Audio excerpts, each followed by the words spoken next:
Kalenjin amangu ale imi komye ako ibaibai eng ui tugul ole igeren ketesyengung nebo Kass TV atochin eng tetutienyo eng tetutietab Chebomuren ne eng betutab rani ketinye tonyo ne awendi akochini boroindo sikomuch komwawechkei. Tonyo kityo eng nwagindo ko inendet ko lakwetab gaa nekikoset eng emonin eng bitonoshechun bo emetab Amerika ako kiek agenge eng kwonyik 30 chemitei eng ngwenyutab kenyisiek 30 kelisten inendet eng Forbes. Ko awendi akochini boroindo sikomuch kokat bororietab Kalenjin. Kastoindenyu kora amtabwatun ale Nelly nekitinye tonyo nekitinye betutab rani ko imuch ko maikuitos kong'alal anan metinye kamuget noto bo kong'alal koboisien kutitab Kalenjin ak kebendi kekochini chamchinet ine koboisie kutit nebo Kiswahili ne agenge eng kutuswek chotok official eng emoni bo Kenya. Nelly, unakaribishwa. Sijui pengine kidogo tu tuambie wewe ni nani? Asante sana. Jina langu ni Nelly Cheboi kutoka Mogotio. I am the CEO of Techlit Africa. Yeah, and basically pengine kidogo tu tueleze kidogo tu vile pengine ulilelewa Mogotio, ukasoma wapi na ukaenda wapi na mwisho pengine ukafika pale Amerikani. Okay. So I grew up in Mogotio, which is some of you know it's about 40 minutes from Ravin.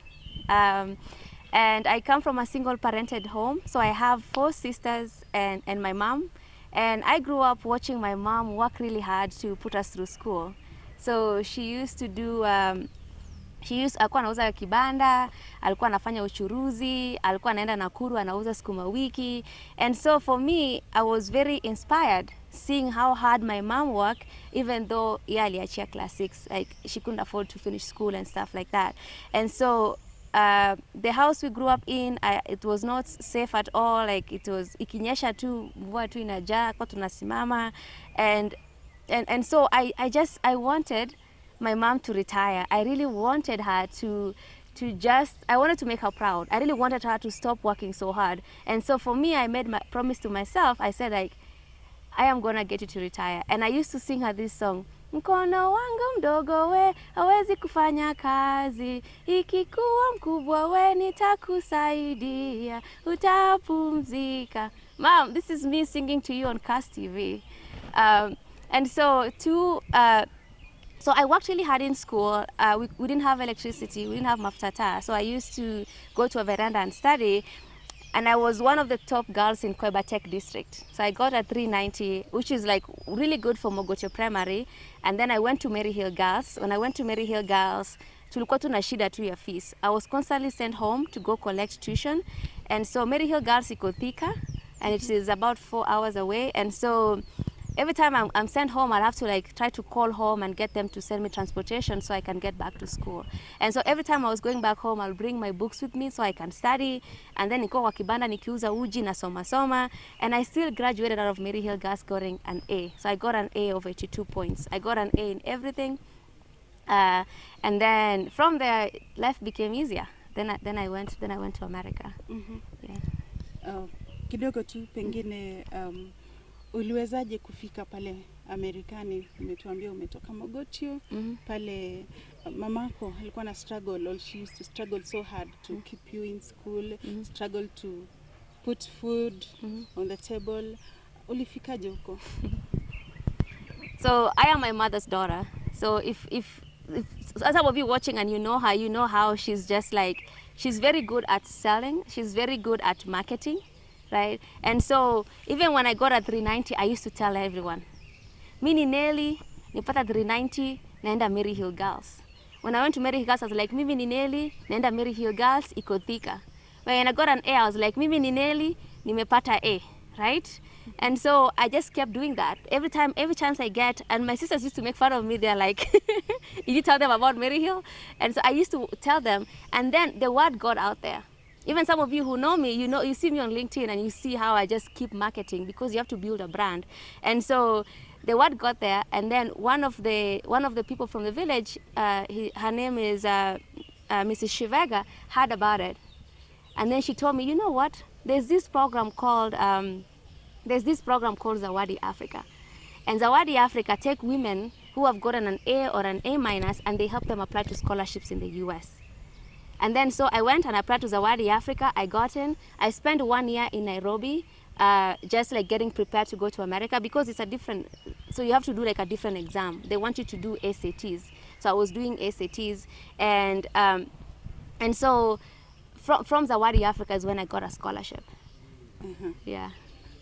Nelly, sasa umefika pale Amerikani. Maisha ilikuwaje? Ilikuwa ni vile ulikuwa unatarajia?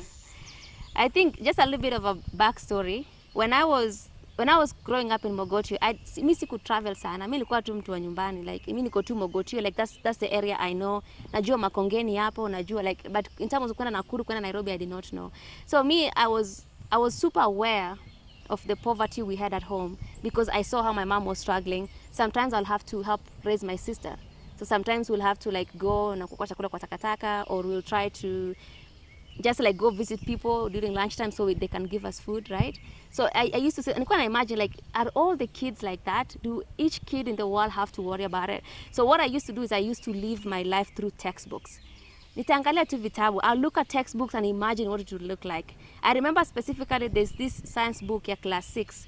Ilikuwa na picha inasema like all the things that a house with electricity has. Ilikuwa ni vacuum cleaner, ilikuwa ni refrigerator, ilikuwa sijui, I don't even know what those things are. Microwave. Nikasema one day I'll have those things in my house. And so when I got to America,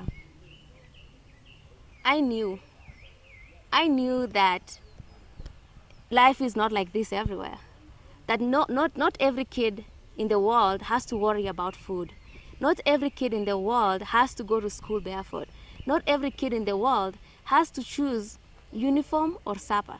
You know, I knew, and it made me so sad. And I realized just the abundance in America, right? They're like, they don't even pay for school fees, right? Like property taxes pays for school fees. Like they don't pay school fees. School is free all the way to high school. You don't pay for school fees, right? And then their school, they have computers, they have like all these different programs. And I knew that I wanted to bring it to my village. But first of all, I wanted to move my family out of the house we grew up in. I wanted to get my mom to retire, and then I wanted to go on to and help and really rewrite the stories of what it looks like to grow up in rural Kenya.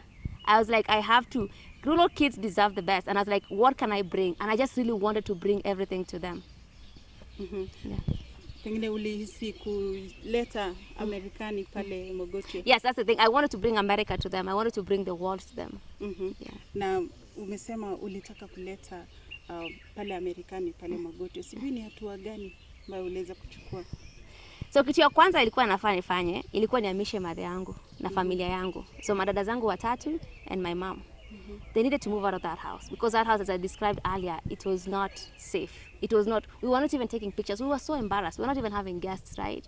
So I just really wanted to, like, the kind of like decency that you have in our culture when you can bring someone over.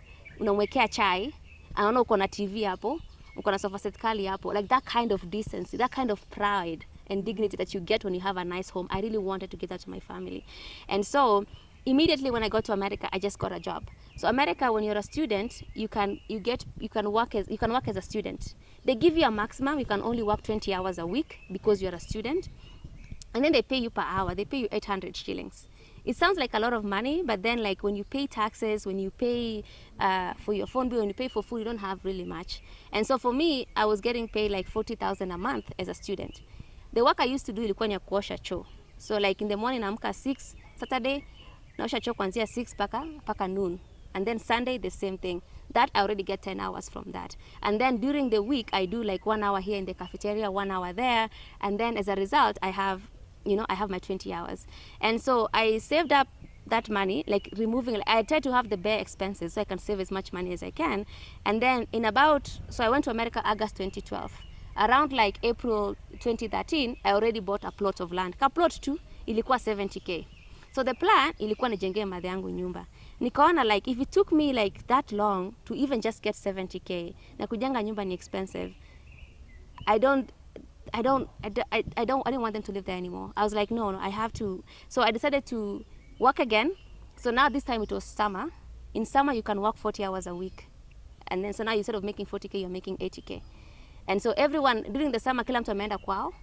Come an international student, they've either gone back to their home or they're gone on vacation in Mexico. But for me, I was like, no, I'm just gonna stay in this dorm room. So I was the only one in the dorm room, and so I would just work 40 hours a week, and then in December I was able to fly back home. So I flew back home. I went to Kariobangi. I knew Kariobangi because nilikuwa nimeenda shule Kenya Poli for a second there. Nikaenda Kariobangi, nikabuy kila kitu. Nikabuy mattress, nikabuy paka kijiko, bread, spreadsheet, nikabuy, and then I just rent pickup, drive all the way to Mogotio, and then I just showed up from America the first time, and I had a truckload of furniture, and I told my family, we are moving out of this house. And then we moved into a 2-bedroom, ilikuwa tu like tukaweka DSTV. It was really nice. And then we were having people over. We were taking pictures. We felt like people in the community, right? And so that was really that kind of decency that we got was really good. And I'm just gonna continue for a second here. But then what had happened is that now I'd moved them into this much nice lifestyle. The house we were growing up in ilikuwa 300 per month. This one ilikuwa 4,000. They didn't have the economic to support it. So which meant that I was sending money home every month to support them. And I realized that if I keep doing that, I'm never gonna get to my village. I'm never gonna get to the point where I wanna bring America to Mogotio, right? I'll just be supporting my family, like it'll just be a lot, and I'm only a student. So I decided to build a school. Remember the land that I bought, like that was just like 70K? I was like, you know what? We're gonna put a nursery there. Very, very small school. So I decided to build a school the second time I visited in 2015 in March, and I saw my sister, Memoy. She was a really good teacher. I saw that where she was teaching, and I was like, you know what? I can actually help her start a school. And so I went back to America. Good thing it was summer. I started building the school. I just started putting on.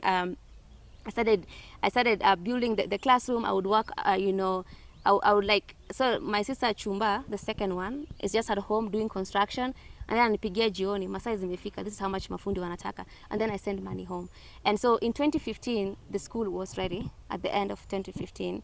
But I did not have any money to start the school. We did not have any utensils, we didn't have any teachers, we didn't have any food, we didn't have enough tables. So my sister Memo was just ready to start. Akachukua mawe mebaki, akazipanga, akachukua gunia, akaeka hapo juu, akachukua rangi akapaka ukuta ikakuwa blackboard, akaenda tu akasema tu nipatie tu like unga uji hapa nini kidogo kidogo, akaanza shule. The first week she had 15 kids. These kids were paying 3,500 per term, which is about 1,000 per month, right? And immediately I've never had to send money home since then, because now the school ilisomesha sitangu yo mdogo, the one I used to raise, right? Ilimsomesha, and then like she was able to go to school without having to worry about tuition. Like ilikuwa na depositiwa Friday and a report shule Monday. She was able to go to school, like she never had to worry about pocket money, anything like that. So that was the first step. Like it was already sustainable. This new lifestyle that they had, it was very sustainable. And then now I had the school where I could start bringing America to the kids. Hapo umetueleza kwa ulijaribu uwezavyo pengine kusaidia familia yako wakatoke pengine kwa ile maisha ya uchochole mpaka ukawarentia nyumba. Sijui hadi sasa umechukua hatua gani nyingine from renting to building school? Yes. Yes. So now building the school, now I had something in the community. It was very, very small. Ilikuwa rental. Like you were even like it was very, very small, very, very humble. Ilikuwa tu nursery school kama daycare. We only offered like nursery school, alafu maybe a baby na maid peke yake. Hatungechukua hata top. And my sister Memoy she just took it and ran with it. She was recruiting. Alikuwa anaweka posters kila mahali. Alikuwa anazunguka kwa manyumba naomba watoto. Like, can you give me I can teach you.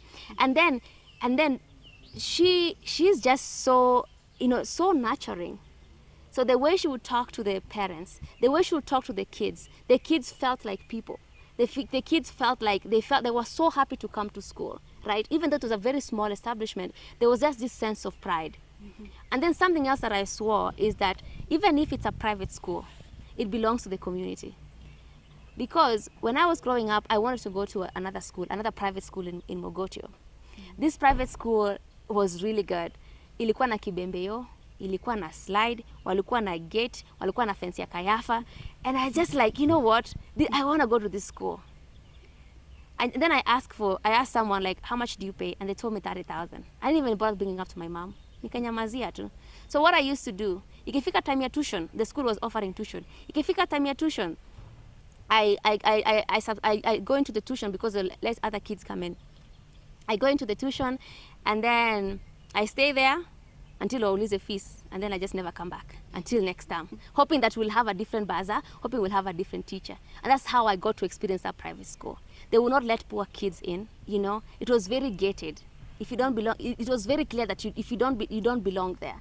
That, which is a very sad thing to do. If you own a private school, don't try to remind the kids how poor they are, right? It's a facility. Just let everyone come in.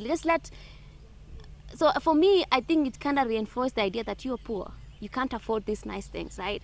And so for me, it was like, I have this school, it's gonna be for the community. So nikeka kibembeyo, nika fence na tropas, so you can see through it. Hata get sikuweka haraka. So you can just walk in, tumia kibembeyo, jiende. Chukua mpira, ucheze hapo. So it became that's really what helped the school grow. It became like something very, it became part of their community. The school is called Zawadi Yetu as well. So it's like our Zawadi, it's ours, right? That kind of sense of community. And so now I could do different things in the school. The first thing I started doing with the school was Kibembeo, so kids can use it. So when I was in America, so now I built the school when I was a third year in America. Growing up in the village, I just like use a computer here and there, hapo kwa cyber, but I did not know much about it. And when I go to America, I see people who have been using the computer their whole life. And these are people supposed to be competing with. These are people, like even when you're being taught in a class in America, they just assume you know how to use a computer, because who doesn't, right? It's America. People know how to use a computer. They don't tell you like Google this. They don't tell you like this is how you upload. They don't tell you this is how you send an email. I had to learn all those things. And then on top of that, I have an accent, right? And then I'm the only one there. I don't have a family. There was no African there. Right, I was the only Kenyan. Like I think a few later there was a guy from Ethiopia, or the family was from Ethiopia. So it was really like I was in this foreign world, where it was like you don't know these things because you're poor. It wasn't because like you are not hardworking. Mi nilisoma kwa bidii, nilisoma kwa veranda paka saa 8 ya usiku, right? But simply because I was growing up in the village, I did not know these things, and this is so common for everyone. You come see to the village and you see people working so hard. Mtu analima mchana yote, mtu anasukuma maji, but it's still the same life. There's no upward mobility. And so for me, I was like, I am gonna work hard. I am gonna learn about technology, and I'm gonna bring it to my community. And then I learned that Americans, every 3 years, computers are too old. They get new ones. Mimi nikokota, keka kwa bag, kakuja naye Mogotio. And then I went to the school, the same school, very, very tiny. I just like laid it there. Then tell people, nikaenda kwa pool, nikakachi nikaambia watu kujeni tujifunze. I didn't even care who you were. I was like, I went to the pool, I went to people where people are hanging out, nikaambia kujeni, hata kwa stage, kujeni. Because for me the idea was I can train anyone. I did not have to say like, oh, lazima ukuwe na college degree, lazima ukuwe umemaliza high school. Nikasema, let me see if I can train anyone, right? And the idea was I wanted to get people to start making money online. Right, and so this as you know now, you may know now, has become Techlit Africa. But some of the other things I've done in the school is that I have a hair school. So now when I was running the programs with the kids, teaching them computers, the people teaching them computers, there's this woman called Faith. And Faith, if you see this, we have a hair school at Zawadi now. Please come to the hair school. It was inspired by you. So Faith came to Zawadi, and then she told me, I never went to school. And I don't even know how old I am. And for me, education is so core to my story that I was just so saddened. And I just like, I didn't know what to do. And then she was asking like, is there a hair school? Is there tailoring that I can learn? And then now, I was still doing my marketing. I've always just talked about what I do, what my plans are. Now I had a bigger platform. I had LinkedIn. So I was always like, you know what? I want to start a hair school in Mogotio. And the CEO of Darling saw that. He came to Mogotio. He saw the thing. He saw the school. He saw what we're trying to do. And he was like, you know what? We can partner with you guys. 2 months later, inventory kashuka. Everything. Shampoo, like 5 liters, so many. Hairs, like all that. We were ready to start the school. They even sent a teacher. We already had the building, so we just started recruiting. And then started the school, like we started the hair school like that. We have a music studio because so many people are so creative and they think about making music videos. They think of becoming the next Diamond, right? They think about this, and most of them have a shot at this. But again, looking at Diamond and thinking like, I cannot be like Diamond because I don't even know how to get to a studio. I'm telling you, when I interviewed people and I asked them, what do you want? Everyone was saying like, can I get a music studio? Right? Everyone was saying like, I have nataka ni produce lakini ni 5K. Like they knew the cost. They knew exactly how to go about making a music videos. They just did not have the income. So again, it is like, mi niko chini, I cannot do it. So that's why it was very important to have a music studio. You may have seen our music videos. The guy who sings is called Dogo Flower, who's an upcoming music artist, very talented. And Dogo Flower is now running the studio. Dogo Flower now is, we have like the whole setup. Dogo Flower is running music lessons, teaching people, recording, producing videos, right? So now we have the music studios, we have the hair school, we have a dance studios because I love to dance. So we're always like there to jioni 2:05 tuna fungua two speakers, tuna dance hapo tu kwa zawadi, and then we even have so many things. So that all is the school. But now Techlit, which was one of the programs at Zawadi, just grew its own legs. It became so powerful. It became so empowering, and that is really what tech is that unaweza empower watu wengi sana. So Techlit, so we started teaching kids. And we saw that adults, it was really hard because hata wakikuja wa spend hapo 2 hours, they feel like lazima nishughulikie sapa, right? So it was really hard to have them come to the program. And so we started teaching kids. So this was during 2019, like from October to January. And in 2019, we were just like having kids coming. Ilikuwa holiday, so they'll just come, right? They'll come in, they'll use the computer for 20 minutes, and then they will like wanacheza games kitu kaa hiyo. And so the kids, they started growing. All of a sudden, we're having like 60 kids a day, 100 kids a day. We made it all the way to 300 kids a day. Kwa tunaamka 6, tunatoka po 8.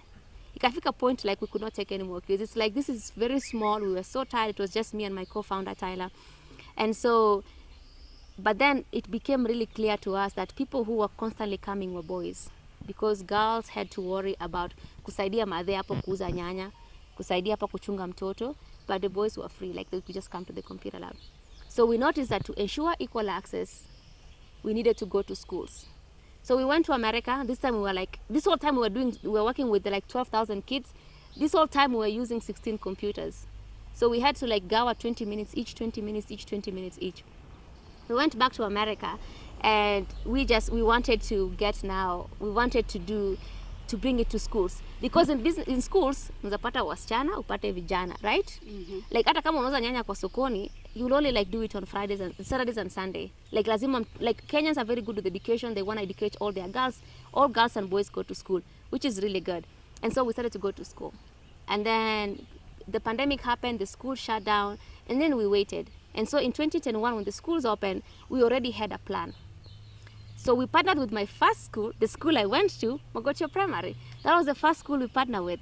And the coolest thing is that ile room nilifanyia KCSE, right? Ile room nilifanyia KCSE 2006 is now our computer lab. So we just like, we partnered with the principal there, the head teacher there, we got it ready. She didn't know me very well because the head teacher who was there when I was there had already been transferred because of the post-election violence back in 2007. And so, but she was like, you know what, we're mtoto wetu, like I know the area, and I know, and then she just like helped us. She was and she took a chance on us, because like we had no track record, right? We have not been in any schools, and then she just took because she was like, you know what, we're mtoto wa nyumbani, right? And so she was very, very supportive. And so we set up the school, and we had the computer lab running. And then since we had the first school, we could just reference. We'd be like, tuko Mogotio Primary. And then they'll see the pictures, they'll be like, okay, great. Then we started expanding to other schools. Some of our classes we teach it in Calais. Obviously, I'm not the one teaching it, but that's not how we do Techlit. We have people from the community come in and teach Techlit. We have them come in and teach kids in the language they're most comfortable with. And for kids, some of the kids of those kids, Calais is the one we can use. And then now which works really well because we hire people from those communities. We even hire people who had gone to that school. Yeah. Asante sana. Umetueleza pale ulirudi, zawadi ikaweza kuzaa watoto wengine. Techlit Africa. Sijui Techlit Africa imefikia wapi kwa sasa hivi. Sijui kama mmetoka pale Mogotio ama mmeweza kueneza ama kuenea pale kwingine. Yeah. So the way Techlit Africa works now is that tunaenda kwa county, kwa kila county, kwa kila community, kama town, kama si county ni sub county. So for example, Mogotio sub county, tuko Mogotio sub county, tuko Rongai sub county na tuko Mombasa county. So kile tunafanya tukienda kwa community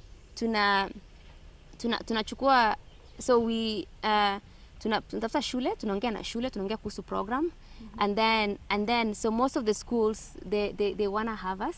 And then in our program, so we need teachers. We hire our own teachers locally because our classes run from 8 a.m. to 4 p.m.